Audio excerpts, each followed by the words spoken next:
Assalamualaikum warahmatullahi wabarakatuh. Sugeng enjing bocah-bocah, pripun kabare?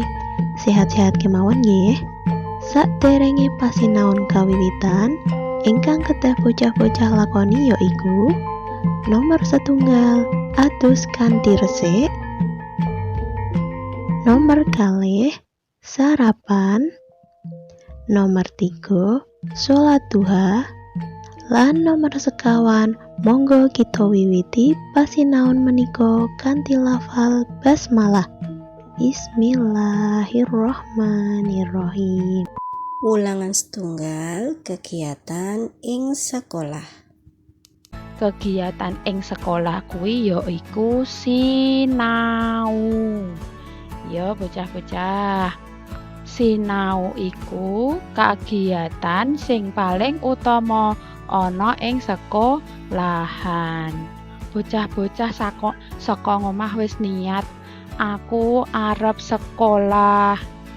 Ning sekolahan niate yo arep sinau, golek ilmu. Dinggo sangu ning swarga apa sangu nganti tuwon? Yo go sinau kabeh yo bocah-bocah yo. Nah, liyane kegiatan sing utama kuwi ana kegiatan panunjang sing ning sekolahan. Contone piket kelas utawa reresik kelas. Reresik kelas kuwi kanggo apa bocah-bocah? Kok ndadak diresiki kelase? Nah, dinggo ben resik, Bun. Iya bener. Resik kelas utawa piket kelas kuwi dinggo panunjang awake dhewe le sinau. Nek nggone resik le sinau ya kepenak.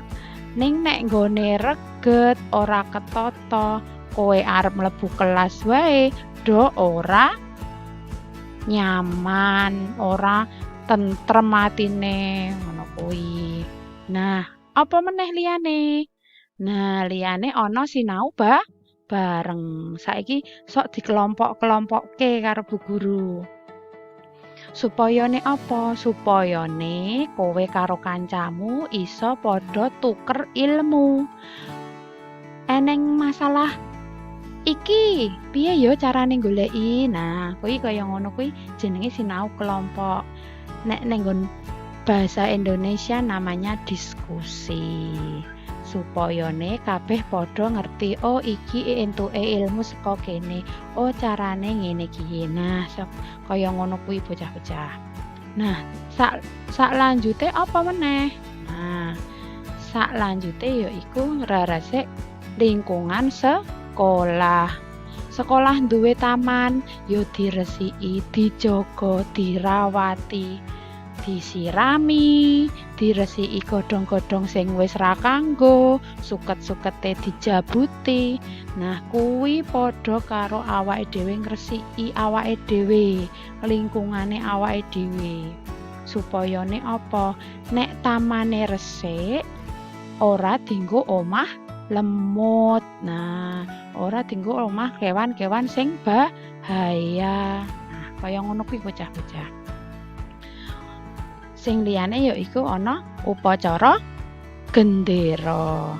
Iki biasane awake dhewe laksanake nek dina Senin utawa dina-dina sing penting kaya ulang taune kamardikan Republik Indonesia. Nah, tanggal 17 Agustus. Terus eneng upacara hari pendidikan. Nah, kaya ngono kuwi ya bocah-bocah. Nah, sak liyane ana meneh, sinau ana ing perpustakaan. Golek ilmu, golek wawasan ana ing perpustakaan bareng-bareng karo kancane utawa dhewe golek dhewe. Kuwi luwih becik tinimbang kowe bingung tekon karo kancane malah ganggu kancane. Nah, yen kowe isih rung paham pelajaran, mlayu ning perpustakaan, golek buku sing kira-kira kowe pengen ngerti. Oh, aku ki pengen ngerti tari-tarian sing ana ning Indonesia. ning nggon buku kok ra ono ya, ra lengkap ya ning nggon buku sik ning kelas. Oh ya mlayu wae neng, ya ora mlayu, mlaku wae neng perpustakaan. Neng kono golek buku tentang tari-tarian. Nah, kuwi iso tak nggo nambah ilmu pengetahuanmu lan iso marake wawasanmu kuwi jembar. Kaya ngono kuwi bocah-bocah. Nah, sakniki gladen utawa latihan nulisake kegiatan penunjang sing tau dilakoni ana ing sekolah.